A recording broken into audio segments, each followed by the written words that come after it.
आदेश। जय श्री महाकाल मिश्रा जी। अच्छा गुरु जी, एक व्यक्ति के ऊपर ज्यादा से ज्यादा कितनी नकारात्मक या किसी भी तरह की शक्तियां निवास कर सकती हैं?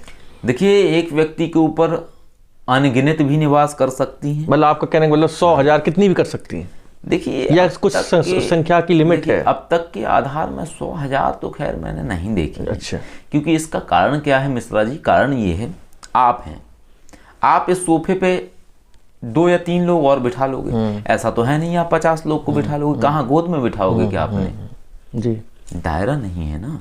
एनर्जीज किसी को कंट्रोल करती है तो मिश्रा जी वो इसलिए कंट्रोल करती है ताकि उस पर वो वर्चस्व हासिल कर सके, उसकी आत्मा को खींच के खुद में सम्मिलित कर सके। डार्क एनर्जी से कंट्रोल करेगी, धीरे धीरे आदमी का बिहेवियर रूडली कराएगी, खिन्न भाव वाला कराएगी। उसके जो प्रियजन हैं उन पे चिड़चिड़ाएगा, चिल्लाएगा, नाराजगी दिखाएगा। धीरे धीरे लोग दूर हो जाएंगे, कहेंगे छोड़ो इसको, एक तो हम अच्छा कर रहे हैं, ऊपर से इसकी 4 बुराइयां भी सुनो जी जी, कि हमें भला बुरा कह रहा है। लोग दूर हो जाएंगे। फिर उसको अंदर से भावना आने लगेगी, लोग हमें प्रेम नहीं करते हैं। फिर अंदर से भावना आने लगी, चलो इससे अच्छा है मर ही जाओ। और फिर वो नहीं अगर समझा तो आत्महत्या कर लेता है। और ऐसी स्थिति में जो आत्महत्या करता है उसकी जीवात्मा दूसरे में विलय हो जाती है, डार्क एनर्जीज में, और उसकी पावर बढ़ जाती है। अभी मानिए 100 लोग अगर किसी पे कब्जा करे हैं या 100 प्रेतात्माएं करे हैं तो उसकी आत्मा को कितने भागों में विभाजित करेंगे बताइए? हर कोई तो किसी में विलय होना नहीं चाहता है ना। 100 प्रेत आत्माएं या 100 डार्क एनर्जीज के छोटे छोटे से गोले हैं तो वो 100 में से 99 तो नहीं चाहेंगे ना कि हम एक में समाहित हों। जी जी, वो तो लड़ाई उस भोजन के लिए चल रही है ना।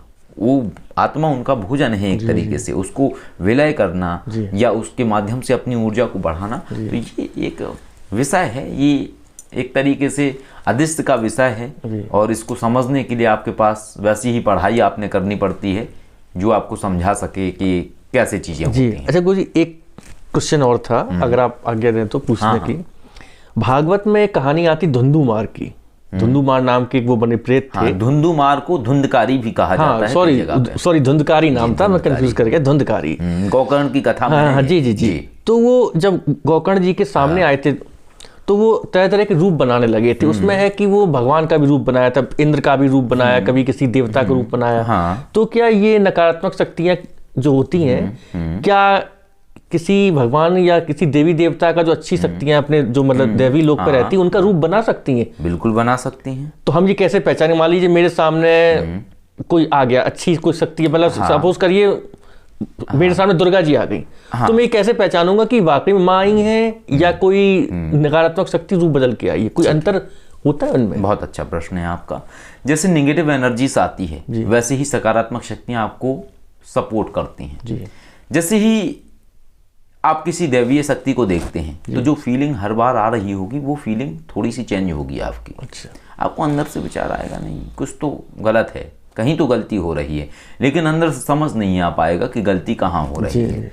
तो उसके लिए सीधा सा फॉर्मूला होता है कि जो शक्ति दिख रही है उस शक्ति के मंत्र को पढ़ो, फूंक मारो, अपने आप रूप बदल जाएगा। अच्छा, ठीक है, ये फॉर्मूला है। तो भ्रम जाल। लेकिन गुरुजी अब यहाँ पे क्वेश्चन पूछ सकते हैं आम आदमी कि भाई ये तो आपने साधक के लिए कहा कि जब वो सामने आए तो फूंक मारो, मंत्र पढ़ो।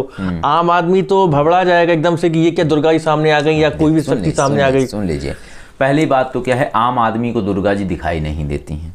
तो वो ये मान ले कि नकारात्मक शक्ति है सामने मेरे खड़ी। ना क्यों मान ले? पहली चीज में मेरी बात को समझिए, आम आदमी को दुर्गा जी दिखेंगी कैसे? दिखने के लिए वो चक्षु भी तो होने चाहिए। जी जी। जब भी चक्षु नहीं है, दिव्य चक्षु नहीं है, तो देखेगा कैसे आम आदमी? ऐसा तो है नहीं कि माँ दुर्गा सामने खड़ी प्रकट हो जाएंगी। दिखेंगी तो उसको ध्यान में ही या जाप करते हुए या स्वप्न के माध्यम से। ये जब ही संभव है जब व्यक्ति कहीं ना कहीं आध्यात्मिक पड़ाव पार कर चुका हो। अच्छा। और पड़ाव जब पार कर चुका है तो फिर तो जाहिर सी बात है एग्जाम देना पड़ेगा ना, आपको समझना पड़ेगा उस चीज को। तो ये सब तो बातें और ये ज्ञान का विषय है। जैसे अभी चर्चा हो रही है, जब सुन लिया आपने इस चीज को, जब सुन लिया तो आप समझ जाओ। अभी कई बार लोगों का कई बार कहना होता है कि माँ काली बकरा मांग रही है, माँ काली भेड़ा मांग रही है। ठीक है, काला मुर्गा सफेद मुर्गा। तो ये खुद समझो कि माँ काली क्यों मांग रही हैं। इसलिए मांग रही हैं क्योंकि वो माँ काली है ही नहीं। दूसरी ऊर्जा है जो रूप बदल के आई है, तुम देख रहे हो, करो, दो, बढ़ाओ, उसको प्रबल करो, फिर उसका नकारात्मक फल भी लो जीवन में। एक आत्मा को यदि किसी भी जीव की बलि आप दे देते हैं, कहीं ना कहीं वो आत्मा आपसे जुड़ जाती है और उसका भीषण प्रकोप लोगों को अपने जीवन में देखना होता है। ऐसे कई लोग हैं जिनमें से कुछ लोगों को क्या है, कुछ अधूरे जानकार लोगों ने सिर के ऊपर से मुर्गा घुमाया, गर्दन काट के मार दिया उसको। अब उन्नति आएगी, उन्नति तो नहीं आई बल्कि नुकसान होने लगा। क्यों? इसलिए होने लगा क्योंकि अतिप्त आत्मा जुड़ गई उनके साथ। उन्होंने ही तो उसको दूसरी जीवात्मा की बलि दी है ना। ये तो ये है ना, शेर के मुंह में आप खून लगा रहे हैं, फिर खिलाओ उसको। तो ये समझने का विषय है, ये आप खुद समझिए। जब विपरीत चीजें होने लगें तो आपको खुद समझनी होंगी।